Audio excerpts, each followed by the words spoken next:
And let's have a word of prayer and we're going to jump in. Dear God, thank you for each person that's here and the young people they represent. And we just ask that you bless them tonight and help give them courage and strength. In Jesus' name, amen. All righty. So just want to cover a few things here tonight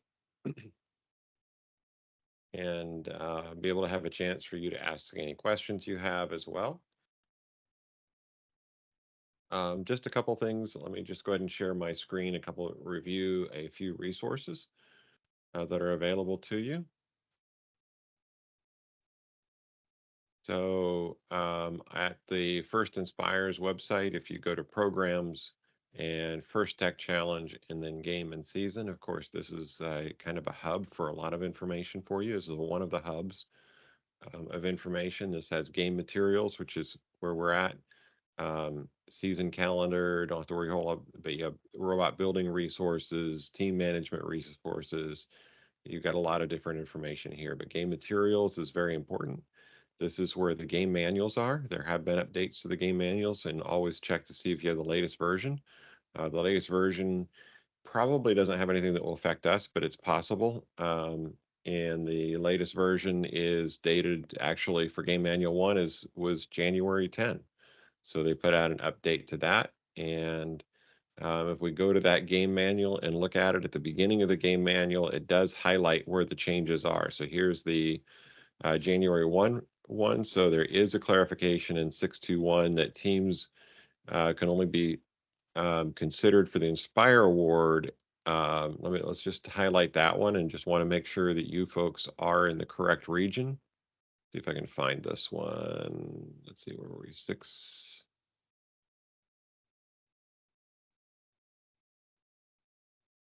Always zoom by it, and where's my numbering?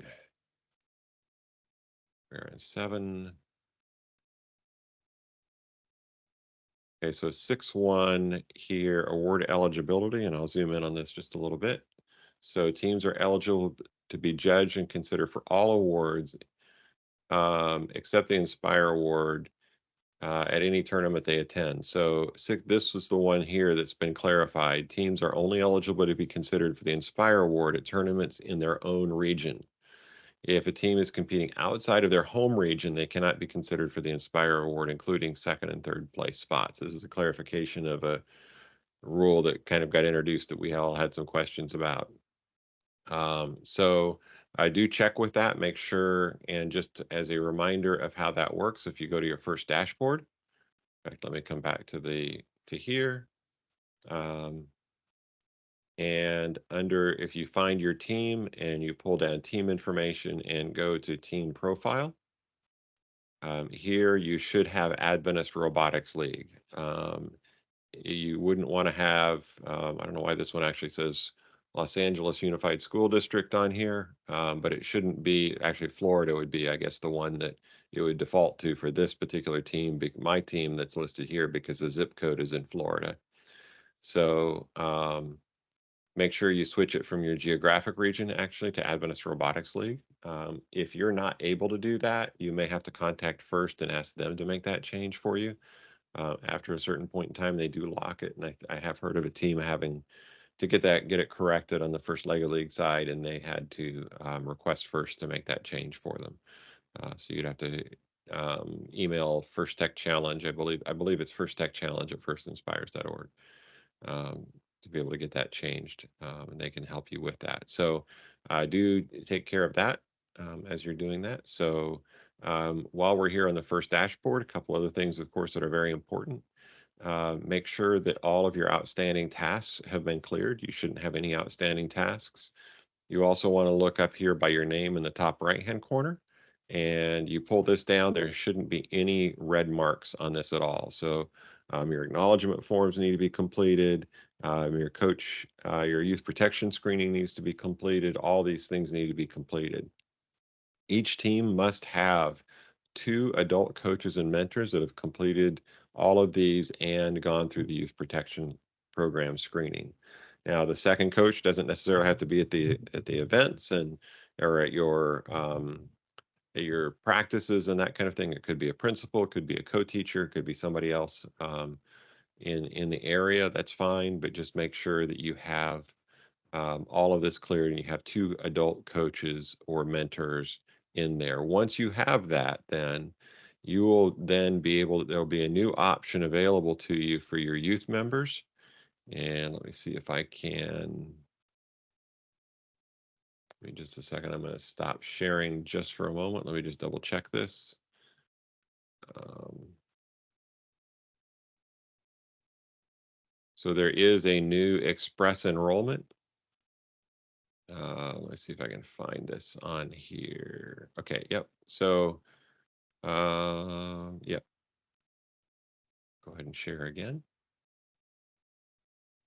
So when you go to your youth members section here, there's an option here for a QR link. Once you have 2 coaches, adult coaches or mentors in your system, then this is available and they've all finished it. And that's a QR code you can send home to your students to be able to get them signed up and get them registered in as part of your team. It's a very easy way. This has been significantly improved from past seasons. In past seasons, it was always a little bit of a challenge, but you can email this home. You can print it out, send it home with them on a piece of paper, whatever you need to do. You can send that QR code.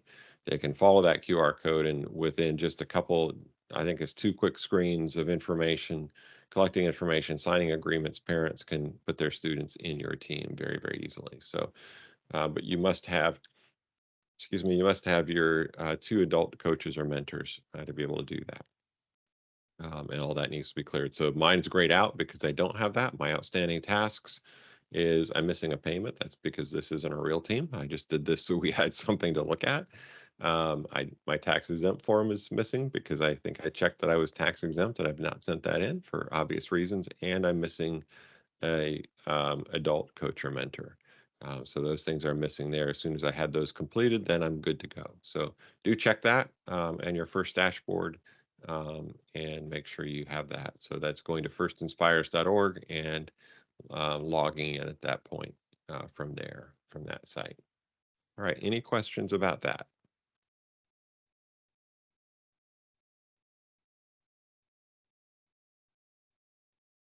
All right, that being said then, let me come back now to this area here. So we've talked about the tournament manuals. You have part 1 and part 2. Make sure you're paying attention to those. And Sam will talk to us a little bit about the part 2 of the game manual and some of the rules that might be important to know about now at this point in the season as you're getting ready. There's a lot of other great resources here taking a look at. I always tell people, make sure you look at the control award.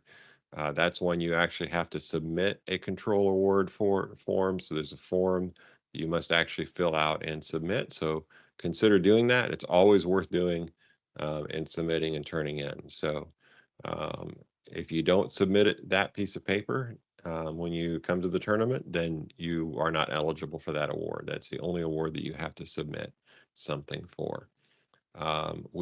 As we have said before in Game Manual 1, I'll just let me see, come back down to where did I go to Game Manual 1? Let me come back up to the top. So another area that is important is section 9.5, which is your award categories. Please remember to pay attention to these award categories because this is what your judges are using to judge you on. In the morning when you get to the tournament, there's a couple things that are going to happen. The night before, we will have Saturday night, we were going to have robot inspection. So your robot will need to be inspected for robot, and we'll talk about that, highlight that just a little bit. But then in the morning, once you come in, you will have a 10 to 15-minute session with the judges. And during that time, you'll have 5 minutes to present. And then the judges will be able to interact with you and have asked questions. So they're going to be reviewing this information here. This is what they're basing it on. So if you want to know what it takes to have a complete team and cover the different awards and what the award criteria is, that information there is very valuable to you. And I believe we've talked about this before as well, but there is another section for this. And let me see if I can find it right off. but there's a section for volunteers, and I'm just going to go back to the old-fashioned Google. First Tech Challenge. I'm going to do volunteer resources. So that's how easy this is to find. And under volunteer resources, this is public information. But if you want to know what the judges manual, what they used to, how the process works, there's a cheat sheet right there for you. So you're welcome to take a look at that and know how that works there. There's nothing secret about it. It's not necessarily waving out there in front of you, but it's all available for you. So, and again, I just searched First Tech Challenge volunteer resources, and this came up. Some great information right there if you wanted to know how that process works and have a better understanding of it with that. So in the morning, you'll go through the judging sessions. Once we've confirmed that everybody's completed inspection, we will start our matches, and that's where the game actually starts in the morning. Usually that happens about 10 o'clock in the morning.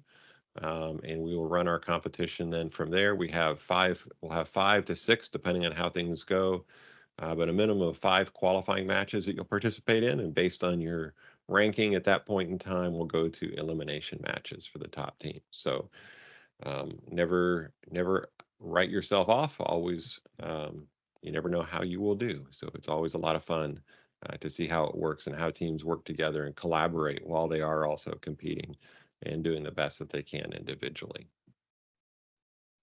So that's what the basic overview of the day. As we get closer, we'll get you more information on that, but that's what that looks like.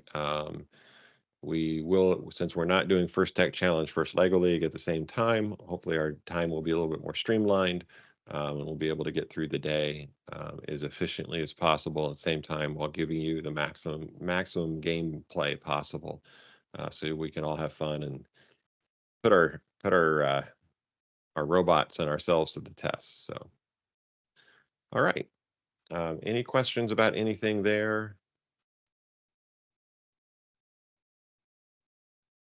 All right, Sam, do you want to talk about anything game related that's important to know at this point in time?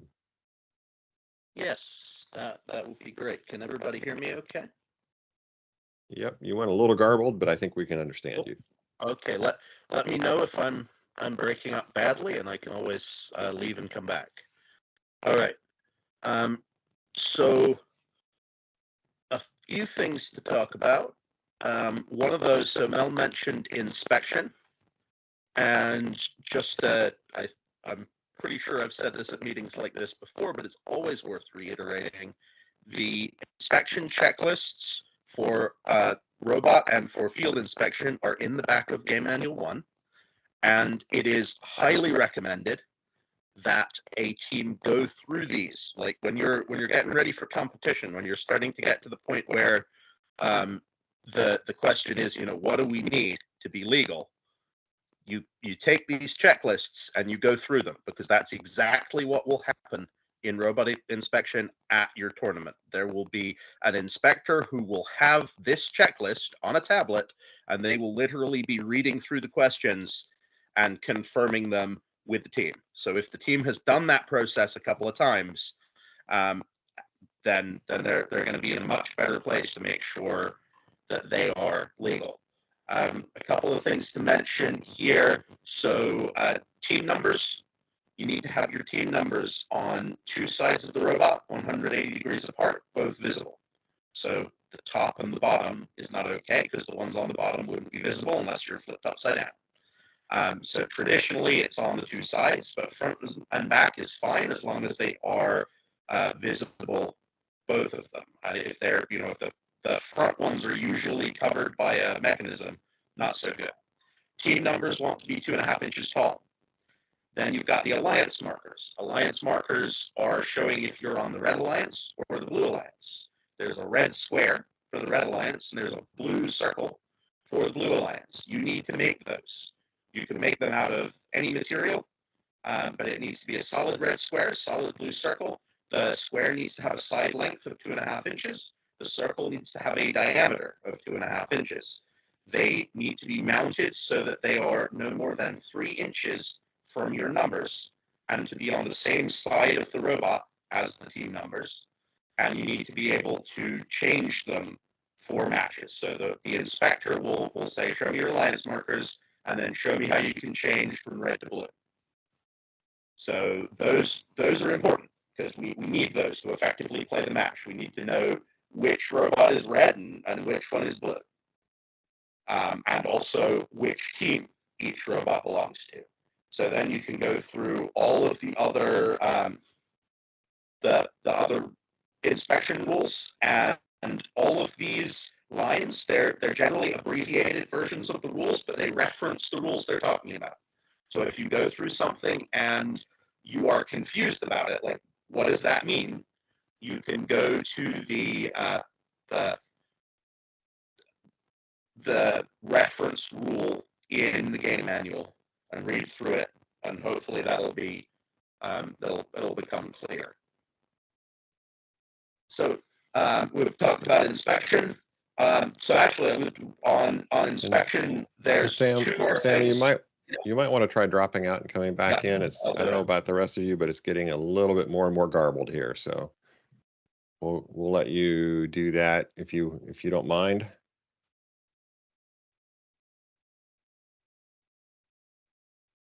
So yeah, as he's mentioning, each one of these rules, the items in the inspection list has a rule beside it that's referenced. So you can go back into the rules and find that information. So I was looking for the numbers and I don't see the number rule right off. For some reason, I'm not seeing it here, but all of these rules are available on here. Go through this. There's the robot inspection and then there's the field inspection.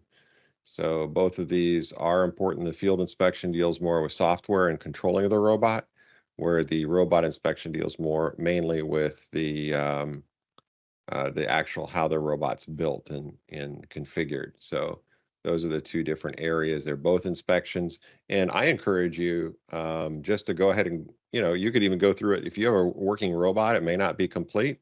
But if you have a working robot, go ahead and go through it now. That wouldn't be a bad thing to do. And just as an exercise. So, and now we have Sam twice. So, are you there, Sam? Oh gosh. Can you hear me? We can hear you much better, yes. Okay, good. Sorry about that. So Fiona is back. So if I start breaking up again, she's going to try to come on. I may go downstairs because her computer may be a better setup than mine. So yes, we were still talking about inspection, and I was going to mention the team game element and the team scoring element. Those are part of inspection. There's the team game element. If you competed last season, you may remember the signal sleeve. This season, it's called a team prop. And there are different rules for the team prop than there were for the signal sleeve, but its function is very similar. It is for detecting in autonomous to accomplish the randomization task. And so you want something that your camera or color sensor or other mechanism can figure out where it is. And you, depending on where it is, you're going to do your randomization task differently. So that's going through, if you are planning to attempt that, then knowing the team prop rules is important. One of the important rules there is the team prop has to be completely red and completely blue. You need two of them, a red one and a blue one. And they must be entirely that color, with the sole exception of your team numbers. Your team numbers may be any color, but only the numbers themselves. And the team numbers must appear one single time on the team prop. That's actually the most common problem I've seen with team props that makes them fail inspection, is the teams put their numbers on both sides. Normally that would be good. Sometimes that's required. With the signal sleeve, you had to put it in 3 places. But on the team prop, you are required to put it in only one single place. So one set of team numbers, and everything else must be red or blue. And now shades of red or blue are allowed. So light blue or pink or dark blue, navy blue, dark red. But it needs to be recognizably red and blue and entirely that color. So not predominantly as we had last season, but entirely for the prop. So then the drone is the team scoring element. That's the paper airplane. That's pretty fun. Getting to shoot paper airplanes is one of the more interesting things that goes on this season. So there's rules for that as well. And in fact, there's even a special tool where, like, it's a slideshow that talks about legal and illegal drones that can be found in the same place, that is a link in the same place that you find the game manuals. The requirements for the drone include the weight of the paper. So it can't be heavier than a certain weight. So it has to be basically printer paper. So cardstock or construction paper is not allowed. The drone must be predominantly red or blue. So that is not entirely, but predominantly. You can use white paper and then color it with either a printer or a pen. So you cannot use a crayon or anything that would add weight to the paper. But you can use a printer to color the paper, or a pen.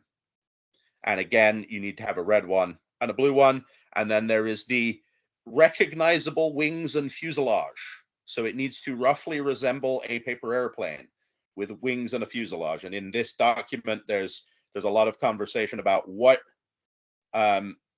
qualifies as having wings and a fuselage. This one on the screen right now does not. It's a crumpled up ball. Doesn't have wings and a fuselage. And then the next one, there's got lots of wing, but no fuselage, and that's an origami swan. So yeah, there's lots of good examples in there. The main thing that I've seen with drones, besides the just forgetting that they need to be red and blue, is the paper weight.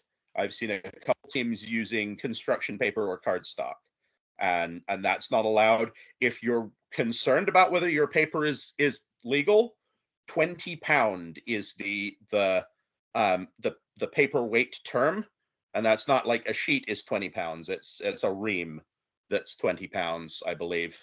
And so if you can find like the stats of your paper, you can find the product label. It should say that it's 20 pound. If it says like 24 pound or 30 pound, that's too heavy. 20 pound or lighter. And so if you're paranoid about that, you can just take the label that the package your paper came from, and if you show that to the inspector and it says it's 20 pound paper, then that's good. I would say most school photocopy paper is 20 pounds. Yes. Printer paper, generic printer paper is going to be good. And I have been able to find red and blue 20 pound paper on Amazon for a reasonable price. I purchased a ream of each for the build space where I volunteer at, and I don't think we've gotten halfway through them so far. So, and that's with 4 teams sharing. Yeah. So the other thing to mention about drone launchers, a popular design for a drone launcher uses a rubber band. There is a rule that says robots may not deliberately detach parts. If you shoot your drone with a rubber band and the rubber band flies off the robot, that's detaching a part. If that happens really more than once, like if that happens once, maybe it was an accident. But if it happens, certainly if it happens every time you launch, that starts to be deliberately detaching parts, and there is a penalty associated with that. So if you plan to use a rubber band based drone launcher, it's a good idea to make sure that the rubber band is secured somehow. I've seen quite a few rubber band based drone launchers that were very successfully secured. So it's definitely possible. It's just something that you want to take into account. So talking about the other end game task, suspending. So you can, during the end game, suspend from the rigging. If you can get your robot completely supported by the rigging, then there's points for that at the end of the match. Now, one aspect that will be important when you get to competition, the way that is checked. There are different ways that achievements are checked, at the end of the period. The drone, for example, is scored at rest. That means if the drone is in the air when the buzzer goes, we wait until it lands, and we score it based on where it is when it lands. The suspend is scored at the end of the period, so not at rest. What that means in practice is there is a buzzer for the end of the period. It's 3 seconds long. If the robot is off the ground, is visibly off the ground to the referees at any time during that 3 seconds, that scores. Even if it wasn't off the ground at the beginning of the 3 seconds and then it falls to the ground immediately afterwards, if it was discernibly off the ground, and that's the critical point, the referees need to know that it was off the ground, and they will be outside the field. They will do their best to figure out where the robot is, but they will be outside of the field. They won't be able to come in and like do the paper test. But if they can see that it's visibly off the ground during the buzzer, then that scores, even if it does immediately fall back to the ground at the end of the match. Like post after the end of the match, after the buzzer stops. And Sam, just to clarify what yeah. you're saying there, though, would I be correct in saying that if the buzzer starts and it's on the ground and then it lifts up off the ground during that 3 seconds, that doesn't count, though? So it would depend whether the hanging attempt had started before the buzzer. So if the robot is, say, some distance from the rigging when the buzzer starts and it drives up to the rigging and hangs during the buzzer, then that wouldn't count. But if it was on the ground but clearly attempting to hang, like so if you say there's a hook and your hook is over top of the bar, buzzer goes, the hook's coming down, and before the buzzer ends, the robot's off the ground. That would be, now this is a judgment call for the referees, and so it behooves the team. I'm letting you know this partly because like you don't need to worry too much about making things like making sure that your robot will stay hung when you disable it, because you stop your program at the end of the match. And a lot of robots will fall back to the ground at that point. I'm letting you know to make sure that you know that you don't need to worry about that. That's not going to invalidate a hang. On the other hand, it is definitely to your benefit to make the hang as easy to see as possible, because it will be the referees who will be deciding whether you had started the hang before the buzzer and whether you were up during the buzzer. So it's not necessary to build something that will, hang all day, even if it's not powered. That's not required to score the points, but it is important to be able to clearly demonstrate. So there's no ambiguity about whether you're touching the ground and hanging, if that makes sense. Yep, thank you. The other thing I wanted to mention about hanging is the yellow bar. So there are yellow height limiter bars. Those are on either one side or the other of the rigging, depending on which rigging you're talking about. Those bars, you are allowed to be in contact with them and still be hanging, but you cannot be supported by them. So the rigging must support, and that is the colored plastic bar. The red or blue plastic bar is the rigging. The rigging must completely support your robot. So what you may want to be aware of is if you can pull up past the yellow bar and then you end up resting upon the yellow bar. If you're resting on the yellow bar, you're not completely supported by the rigging. So it's actually often to your benefit not to pull up past the yellow bar, even if your robot's capable of that. So you're talking about this bar here, correct? The height limiter. So not the stage door, but I don't quite see your cursor, but it's I just circled it in red. Can you see that? See if I can undo that. And this one here? Yes, that is. And then this one over here. That's the one. And then there's you can't see them from this angle in the picture, but there are identical bars on the other side of the back other side of it. Rigging. Right. Yeah. they're only on one side of each rigging, but they are they're on opposite sides of the two different rigging. Yeah. So it may be that it's easier for you to hang um, on one side, like facing one direction or the other, depending. And it, yeah, there's you want to take a look at that. Depending on your method of hanging, the yellow bar, like, you may never come anywhere near it, or you may need to be careful not to pull up too far and end up resting on it.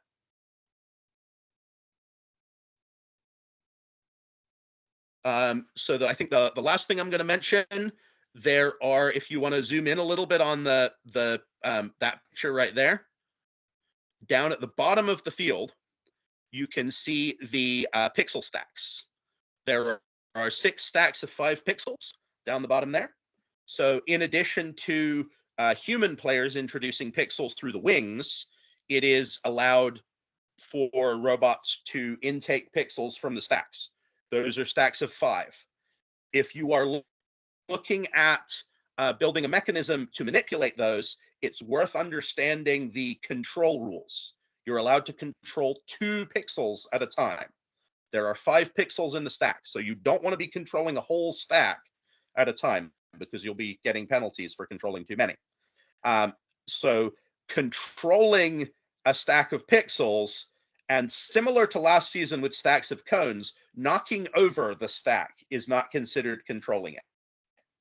Now, knocking over the stack of flat pixels is a little different from knocking over the stack of cones. It's knocking over the pixels has been defined as if a pixel falls off the stack and touches the floor, that's been knocked over. So you don't need to worry about controlling that.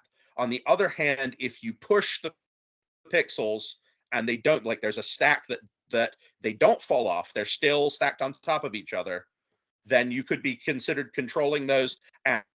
And if they leave the tape line, so as long as they're all still on the tape line, that's considered inadvertent. But if you drag them off the tape line, then that's no longer inadvertent, inconsequential, and that would be considered controlling that stack. So if you've got a solution to pick up pixels off that stack, keep those in mind. And the really the last thing, I reminded myself, I want to talk real quick about the wing. So the wing, actually, you just scrolled past right up, yeah, that one. There's a picture at the bottom there. So the top one, those are the spike marks, and then the bottom one there is the wing. The wing is where the human player can introduce pixels. Yes, okay, yep. That one there. And those are the two front corners of the field. There's 2 of those. One's red and one's blue. That's where the human player can introduce pixels. It is very, very important that you stay out of the opposite color wing. There is some leniency in autonomous, but during the driver controlled period, you do not want to go inside the opposite color wing. You don't even want to stick the corner of your robot in there. If you go in the wing and you touch a pixel, that is an immediate major penalty. We've actually had a couple of, you want to be cautious of where you are and where the wing is. We've had a couple of situations where robots have become disabled in the wing, and the being in the wing penalty is one of the few things that you are not protected from when you are disabled. So that is a very bad time. And it's worth noting that one of the starting positions, so there's 2 tiles where you can start your robot. One of those is on the backdrop side, and the other one is on the wing side. And the one on the wing side is right next to the opposite color wing. So you want to be careful if you start there. It can be quite easy if you're having trouble controlling your robot, you can just accidentally wander into the wrong color wing, and then you're in trouble. Yeah, so that's a few different things to mention. And that's what I got off the top of my head to talk about. I'm happy to take questions.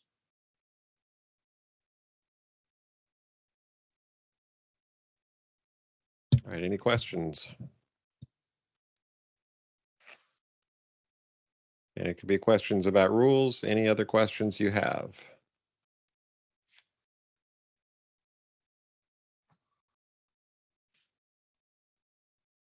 All right. Fiona, do you have anything that you want to share? We've talked a little bit about judging and the process, just a little bit about the time frame. And we also talked a little bit again about where to find the judging requirements or the judging, Right. what each of the award criteria, I guess is a better term, as well as the judge manual in the volunteer section. Right. Have you mentioned Dean's List? We have not mentioned Dean's List, actually. That's a good point. Yes. Okay, so are we going to interview at our event, or are we doing it We will interview ahead of time. ahead of time? Okay, Yeah, I think that's what we did last year, and it worked out pretty well. great. Do you know the date for that? Because that affects when the deadline is for them to. So let's talk about that. We probably want to do it like a week ahead of time, the week, maybe the Sunday before, a week before, something like that. And we can, you and I can talk about it. We can get that word out to Right, them. cool. So maybe research Dean's List in the manual, so you know if you've got a Dean's List candidate or two. So this is Game Manual Part 1, Section 10 is the Dean's List Award, and we certainly encourage you to have somebody apply. You can apply up to 2 per team. You can put in, and there is an essay that needs to be written. There's a form that needs to be filled out for the Dean's List, and we will be getting that information to you as soon as possible, what that information is. But just be prepared. That is something that the coach must submit for the Dean's List. Coach, as long as the coach is not family member of the Dean's List nominated. Yeah. Yeah. Okay. All right. Yeah,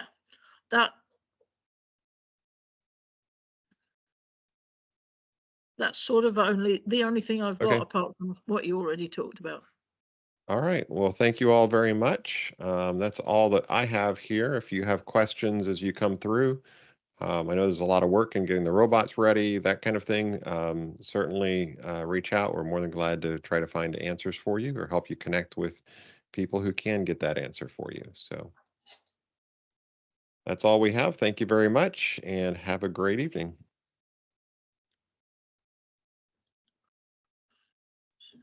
Thank you, guys.